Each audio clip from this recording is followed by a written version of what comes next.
If you have, I don't know, plumbing in your house, it may be that you don't understand it, but you may have a friend who does, and they may suggest you move a pipe here, a stopcock there, a valve somewhere else, and you're not breaking the law by doing that, are you? Because it's your house and you own the plumbing.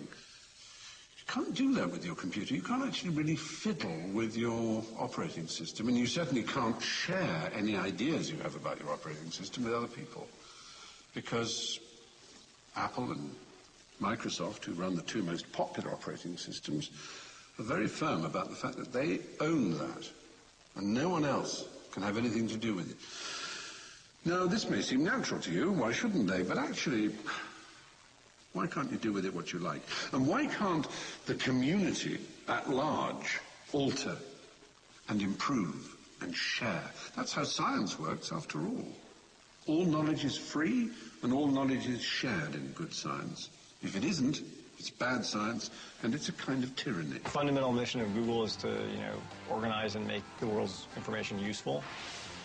And so I think applications and collaborative applications are certainly a very important part of that. So we're very serious about it. I mean, we believe that it's a very important opportunity. We think there are very big shifts coming in the way software is developed and deployed and in the way people interact with each other.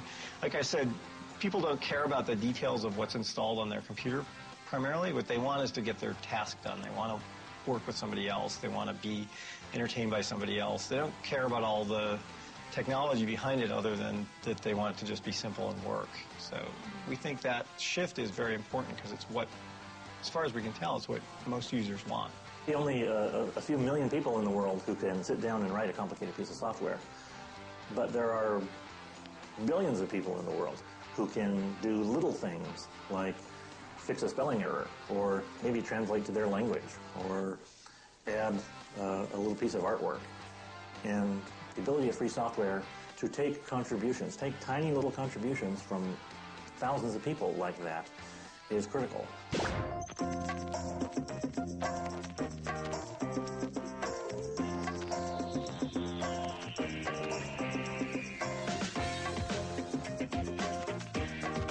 Instructables was an idea I'd been thinking about when I was in grad school, where I was learning to kite surf.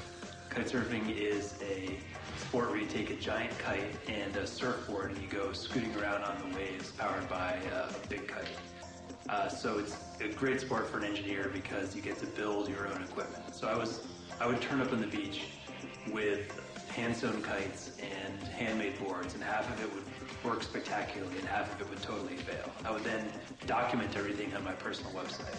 And writing up the web pages for the boards was taking almost as long as it did to actually make a board. So I saw that there was a need for making an easy way to document projects and get them up on the web. Now the next thing was that pretty soon I was getting people asking me for more information, where if they could meet me at the beach to see how I'd done stuff, and generally asking where can I find other communities doing similar things. So there's this need of easy documentation on the web and meeting like-minded people.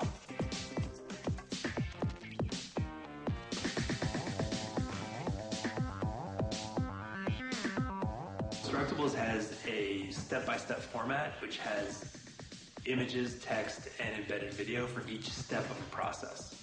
And this works really well because it makes the projects easier to document and to author, and also easier to read. So, for example, if I gave you a blank sheet of paper and said, tell me how to do your job, it's often, you're not really certain where to start. Whereas if I draw 3 lines on that paper and say step 1, step 2, step 3, you have a framework now for how to think about it and how to go through the process. So you think, okay, the first thing I do is this, and the second thing is this.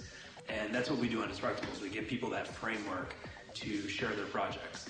And when someone's coming in to read it, to actually check it out and see what's going on, they can look at the introduction, see what the project is about, why it was done. They can get into the details if they want to, and then they can go down and see how it all turned out. Or if they could just check it out, see how it all turned out. And that makes it a lot easier to consume the projects. First learned about Instructables in a magazine, and I read about them and I was interested, so I went to the website and learned they host contests. So I entered a few contests. My first contest, I entered an LED Christmas tree powered by USB, and I won second place.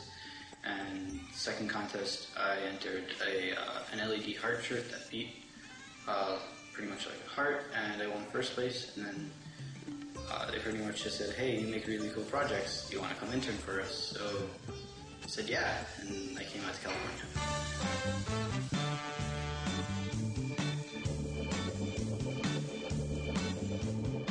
From Ann Arbor, Michigan, and I was a member on the website, and then I saw that they were having a competition.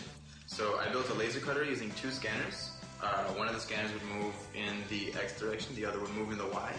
And I had a little DVD diode, which is a strong laser that was able to cut paper.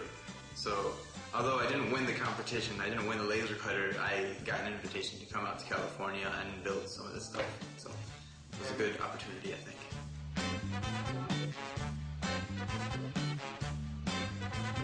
When you post something on Instructables, it is, we have a number of different licenses that you can put the material under. So the default one is a Creative Commons non-commercial share alike, which basically means that people can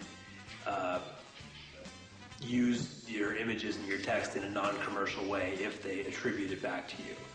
Now the other thing is when you publish something, you have a year to patent it if you so choose. So you're protected in the US. So when you publish something on Instructables, if the idea is really good and people are giving you a lot of feedback, you still have a year to go ahead and protect it if you see fit.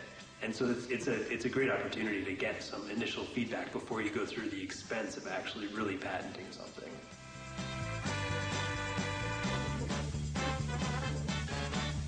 My favorite project on Instructables is the Wiener Dog wheelchair, where it's a little chariot for a dog that hurt its back. So, you know, these dogs are long, and when they jump off couches or whatever, they'll sometimes get hurt.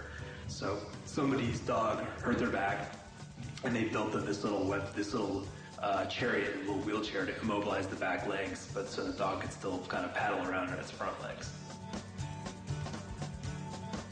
The websites like Instructables really allow people to share, and people want to do that because they want to be known for doing something cool. They're not so much motivated by money for the projects on Instructables. They're more motivated by just getting their name out there and sharing what they've done and having people say, "Wow, that was really cool. I'd like to try that and do it myself." I think the world has changed in a lot of ways, or with the way technology has evolved, it has changed the way people participate, because now someone in Brazil obviously can directly connect with someone in the U.S., you know, in less than a fraction of a second, and they can share that pool of knowledge, you know, instantaneously. So it's hard. Before, information was always contained in different silos, and that was like the power a lot of companies or even individuals had, because they had access to information nobody else did. But now that that's changed so much, that I think, you know, you're creating much more of a level playing field. And we want to expand that so everybody has the access to this knowledge, you know, especially in like areas like Brazil, which I think would, you know, help, you know, the country prosper. And then, you know, when individuals in Brazil prosper, that helps companies there, you know, it helps everyone around, it helps the world, you know, because when we can bring everybody up, and when I say we, I mean the volunteers and the participants, which are actually the Brazilians also themselves, and, you know, I think it makes the world a better place.